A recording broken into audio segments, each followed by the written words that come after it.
Hello, and welcome to the show Recovery.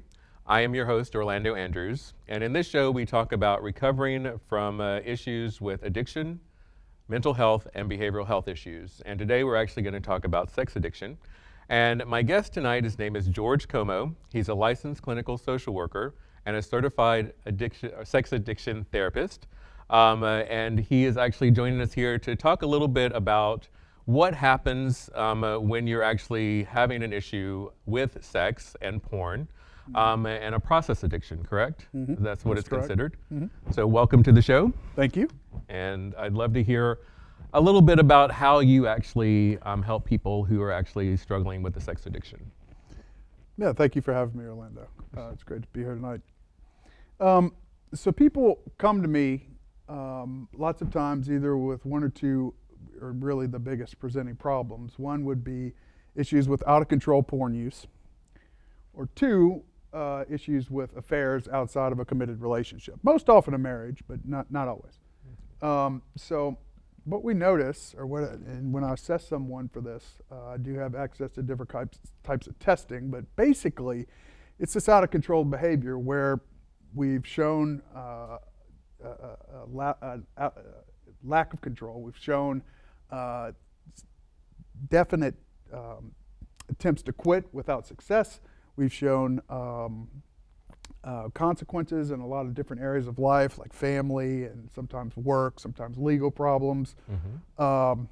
So yeah, I mean. So what is it like when what is considered to be addiction? Like, can you watch porn in a healthy manner? Can you sleep around, the guy who goes out to the bar and hooks up every night? Is that an addict or is that normal behavior? Mm-hmm. Is it who defines or how is it defined? Well, first of all, as he says, we're not the sex police, so if you watch porn, no matter how much you watch porn, that's up to you. It's up to, your moral code and whether or not it's a problem, okay? So I can't say if you watch more than an hour, you're an addict. Right. It's not quantified that way. And people that hook up, if they do that without consequences, if they do that without a tremendous amount of lack of control, feelings of guilt, shame, and just all kinds of problems as a result of it, right, and continuously try to quit and can't, that's kind of where the difference lies.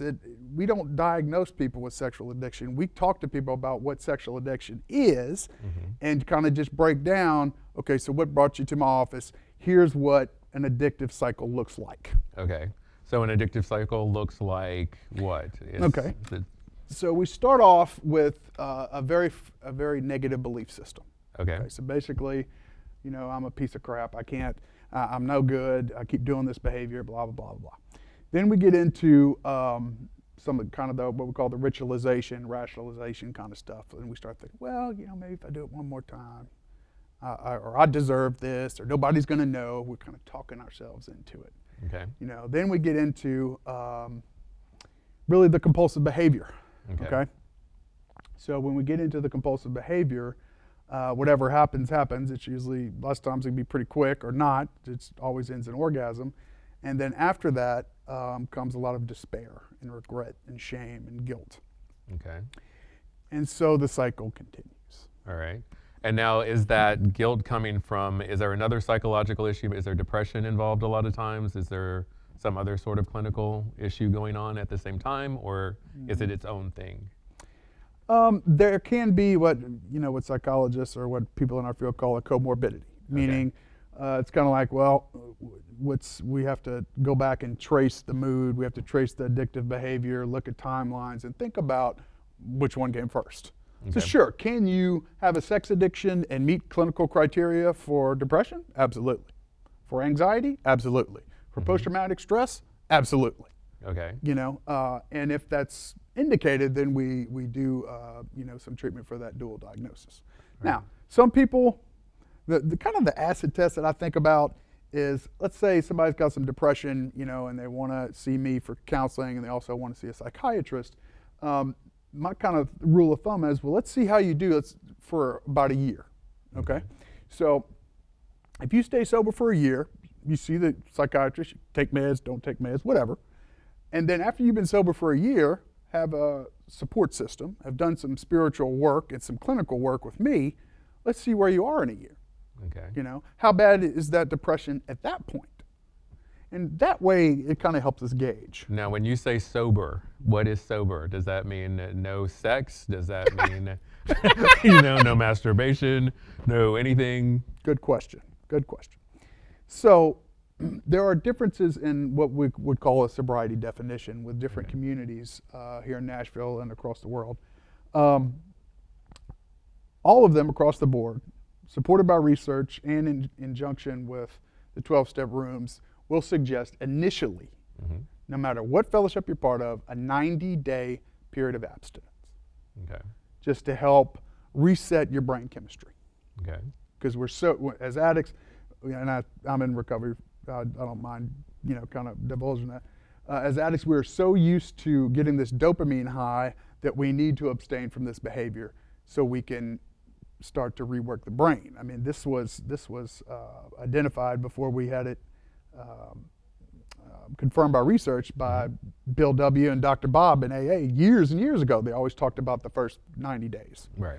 And what we know now is that there is a definite difference.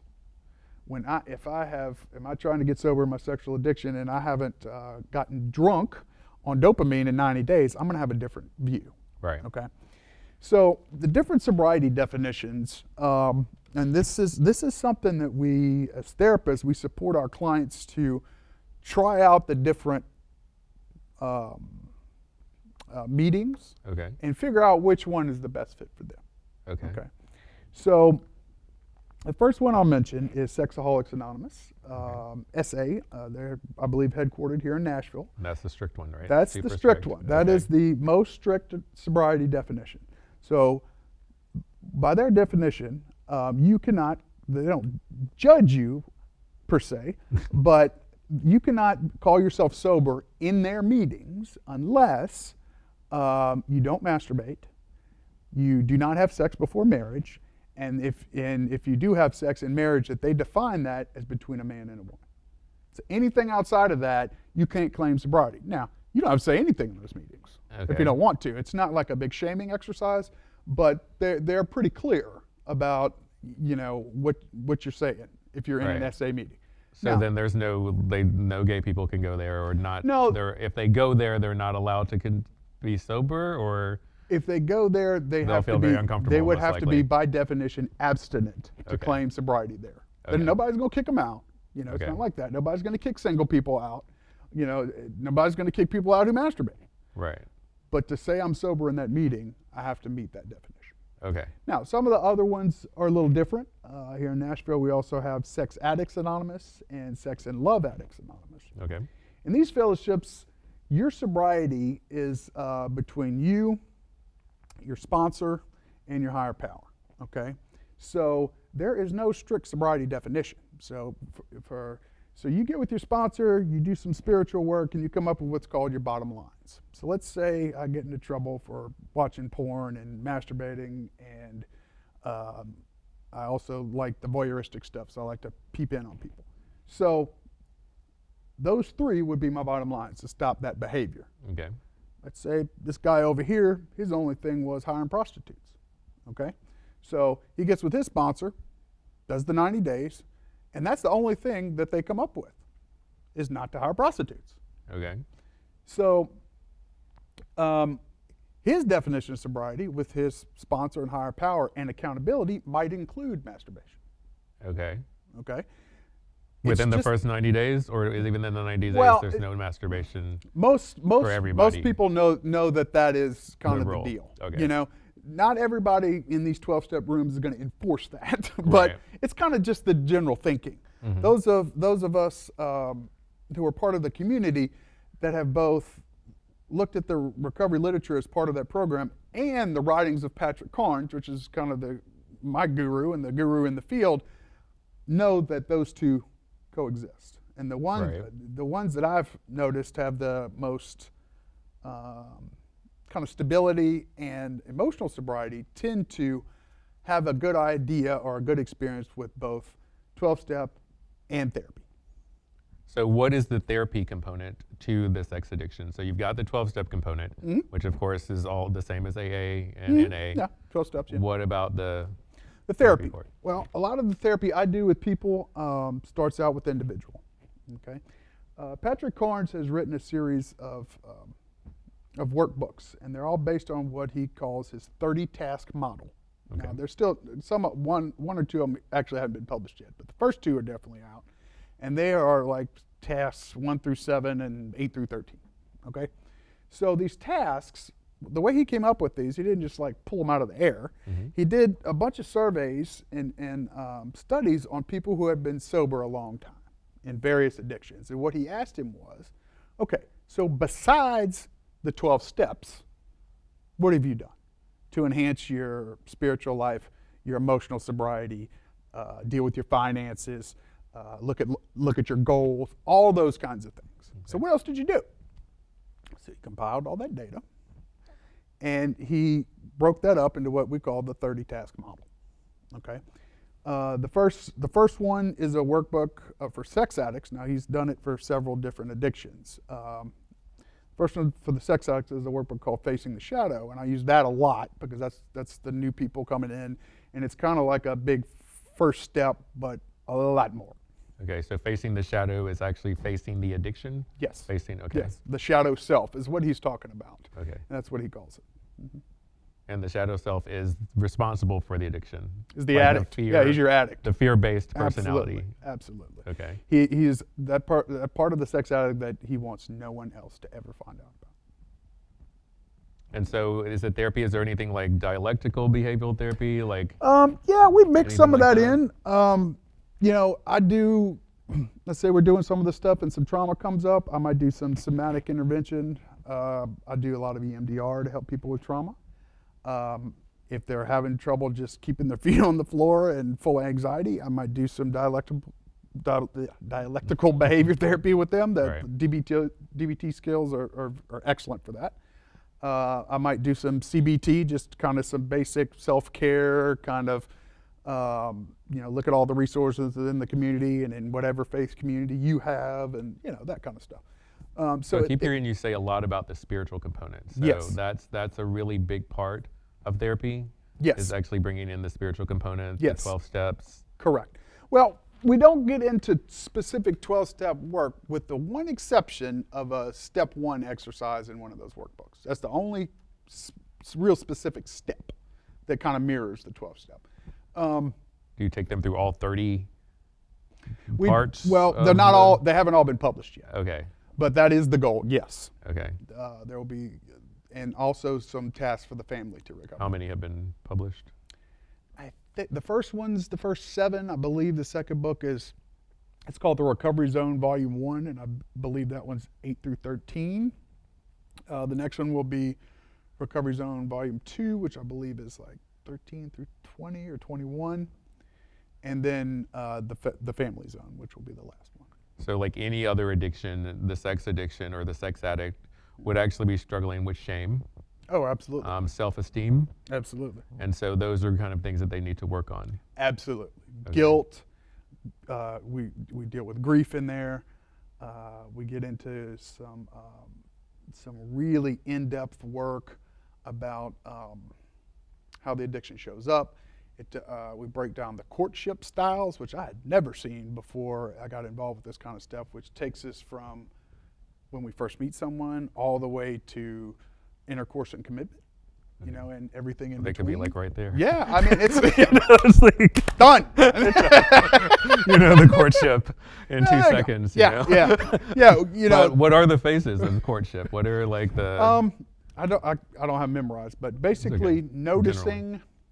noticing someone, noticing that that you're attracted to them, kind of getting attention, having the knowledge and the awareness of like who would be appropriate for you, not just who that you want to take to bed, that kind of stuff, flirting, all the way on up through intercourse and commitment and that kind of thing. Okay. Yeah, it's good stuff. That's interesting. So all research based. It's really, really, really. I don't know if I really knew anything about that. Most people go from 0 to intercourse. Right. I know, right? College, fraternity parties. Yeah. No need for all of the levels, you know? Yeah. It's just, sorry. I It's guess we should okay. be talking about healthy moments. When you think about addiction, and of course now everybody defines addiction as a disease, and so most people understand when there's a substance involved how that works, but with a process addiction, how is that a disease also? It's similar in the fact that it's just not a substance. It's more of a behavior. But we look at the disease. It's a pathological relationship to a chemical or behavior. Okay. It is absolutely a love-hate relationship with these things that we cannot stand ourselves after we do them, and then we can't wait to do them again. And it goes over and over and over and over and over. So going back to the idea of healthy sex, is there like just a universal understanding of healthy sex? Is it partnership? Can single people just hang out and hook up and not have any real commitment? Is that okay? Is that healthy? Or is it really up to the individual? To answer that question, I also, just want to make it known that we do have a lot of us who are sex addiction therapists who are also sex therapists. Okay. And theirs have a little bit more schooling about what healthy sexuality is. And we actually have had a really exciting development. One of our colleagues, Alexandra Kalakatakis, I think that's how you pronounce her name. Okay. She recently came up with her own workbook, which helps move the sober sexual addict who has had about at least a year of sobriety from abstinence to healthy sex. Okay. And healthy sex would actually be, I would assume, more along the lines of intimacy. Absolutely. Being able to actually exhibit intimacy Yes. with another person. Yes. And not just using that person, of course, as some sort of Right. And sensation. And it could be with self. I mean, there are those that are of the opinion that masturbation is healthy, and that's fine. Like I said, we are not the sex police. Right. But that continuum, there's Do you believe masturbation is healthy? I believe it can be healthy, sure. Okay. Sure. I mean, it's just one of those things to where, am I hurting myself? Am I out of control? Is this causing me problems? Right. If I'm not a sex addict, masturbation is not going to cause me any problems. Right. And if I am, maybe later on, after I've done some work, the big thing is to be accountable to the group and to your sponsor about what you're doing. Okay. The disease hides in the secrecy, Right. in the boundary failure. That's the big part of it. Okay. And So we can always reset sobriety dates. It's not a trajectory like this. It can be lots of peaks and valleys along the way. Very high relapse rate for sex addicts. And there is also a very high rate of people who have these relapses but also have recovery afterwards. Okay, so when you're looking at the addiction space, you see a lot of just rehabs for people who are doing drugs, heroin, or something of that nature. But when you get to the sex or food or those kind of process addictions, there's not that many. Why would you say that? Why do you think that is? Well, a couple reasons. One, and this is just In this me. theory, This is right? my opinion. I understand. Probably a whole lot more denial around food and sex addiction.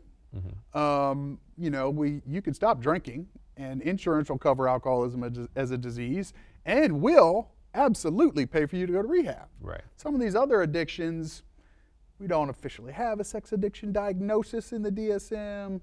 The food stuff, well, am I actually a binge eater, Right. or do I meet criteria for that, or I just overeat once in a while? It gets slippery. Right. And I'm just strictly talking about insurance. Right. So is that what kind of keeps them going, you believe, the rehabs and the treatment centers? Lots it's of all them. about- I mean, yeah. there's a good number of them that are, they're really kind of in that business and have that model of, Right, getting reimbursed. are by they the going to get insurance company. reimbursed with insurance or not? Right. There are plenty of them that are not, Right. that are good, that are also good type treatment centers that are, operate on a cash basis. And here's what we did with you, and you can take that to your insurance, and they may pay you back or not. Right. That kind of stuff. Right. The good thing about places like that are kind of cash based is there's not going to be anything on a permanent record. Right. You know, you go to an insurance company, and let's say you have, I'm just throwing out there, Blue Cross, and you go to a place like Cumberland Heights or one of these other places. Right. That's going to be part of your medical record for the rest of your life with that diagnosis. Right.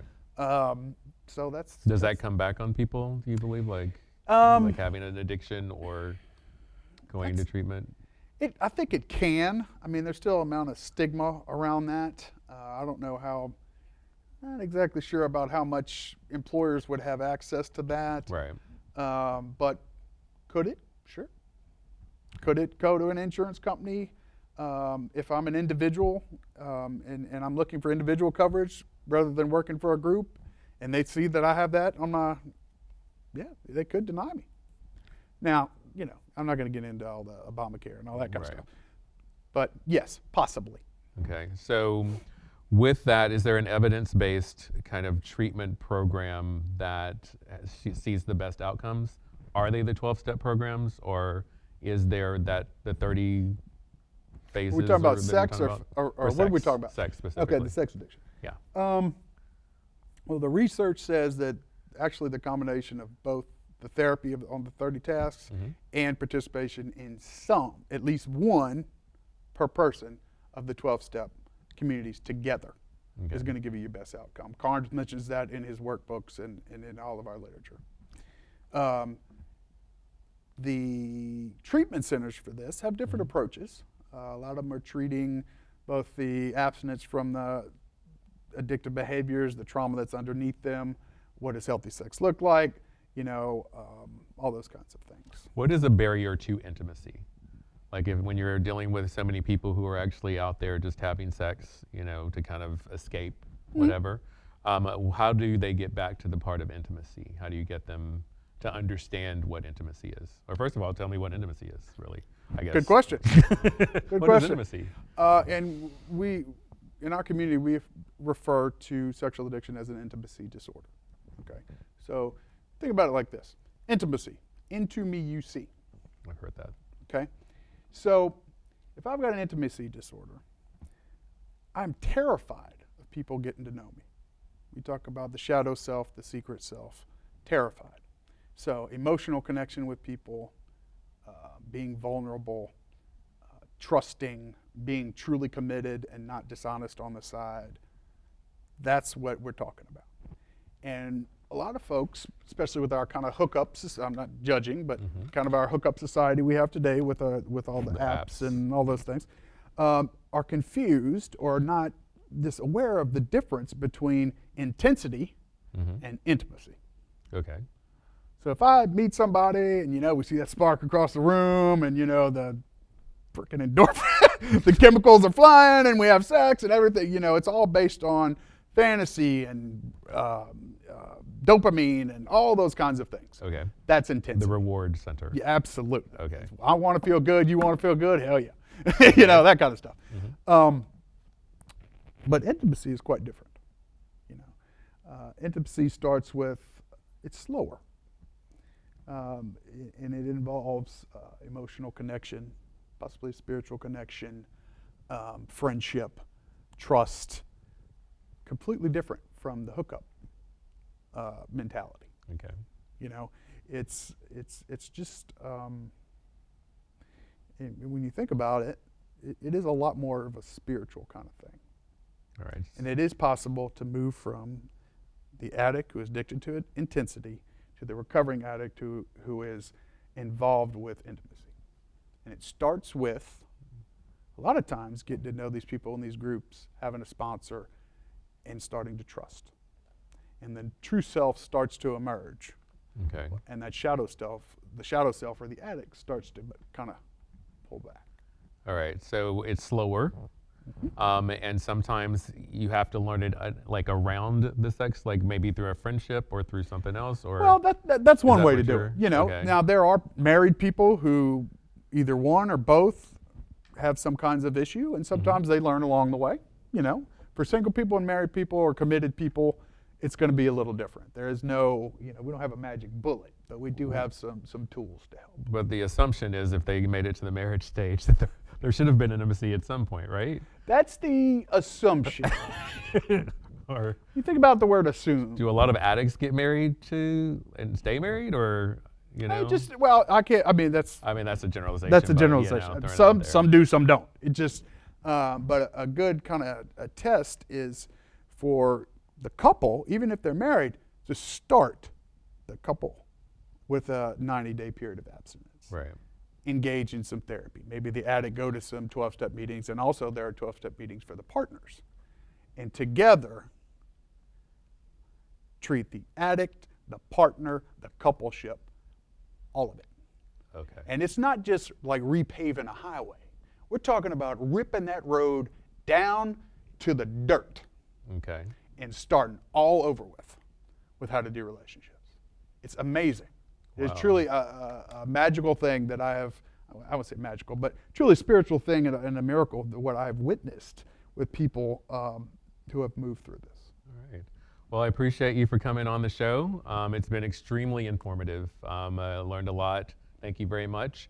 And this has been George Comeaux, a licensed clinical social worker and a certified sex addiction therapist, helping us understand what intimacy is versus sex addiction and how to deal with it.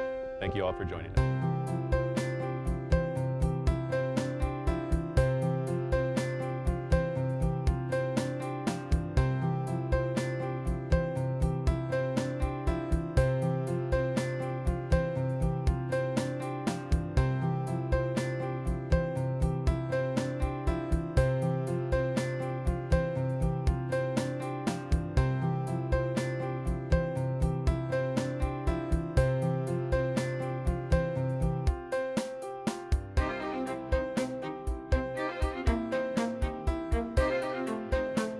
Addiction is a chronic disease reflected in an individual pathologically pursuing relief in the form of alcohol or drugs, despite negative consequences like getting into fights, being arrested, receiving a DUI, or experiencing an overdose. Sometimes it's simply wanting to stop drinking or using, and you can't.